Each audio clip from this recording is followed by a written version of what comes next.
और हमारी एक ऐसी बेटी जिन्होंने ना सिर्फ भारतवर्ष का नाम दुनिया में ऊपर लेके जाने का काम किया है, बल्कि जब आपने उनको आशीर्वाद दिया, मौका दिया, तो आपके विधानसभा क्षेत्र का नाम विकास के मामले में इस पूरे इलाके में ऊपर उठाने का काम किया।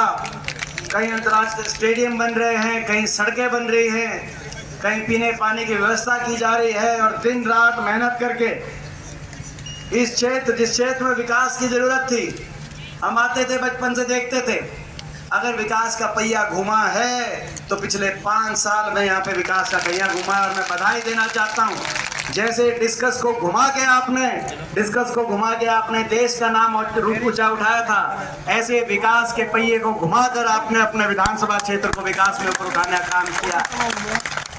हमारी बहन, और एक ही बात आती थी कि सरकारें बदल रही हैं, जिस भी सरकार बोला इस बार तो बदलेगी।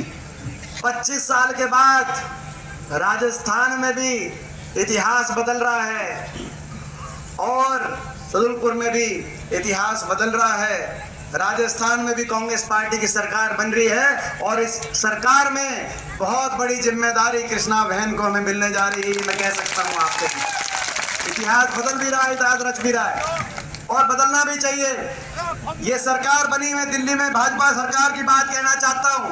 बड़े वायदों के साथ सरकार बनी थी दिल्ली में, अच्छे दिन लाएंगे, 15 लाख खाते में आएंगे, काला धन आएगा, 2 करोड़ रोजगार दिलाएंगे, किसान की आमदनी दुगनी कराएंगे, महंगाई कम कराएंगे, डीजल पेट्रोल रसोई गैस सस्ते में दिलवाएंगे। वो सब काम तो हुए नहीं 10 साल केंद्र की सरकार के, लेकिन एक काम जरूर किया, जो कहते थे कि नया इतिहास बनाएंगे। कुछ डीजल पेट्रोल रसोई गैस का सिलेंडर इतना महंगा नहीं हुआ जितना बीजेपी की सरकार में।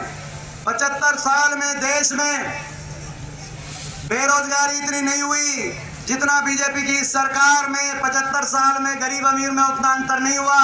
बड़े उद्योगपति का इतना पैसा माफ नहीं हुआ। सरकारी की संपत्ति बड़े उद्योगपति समूहों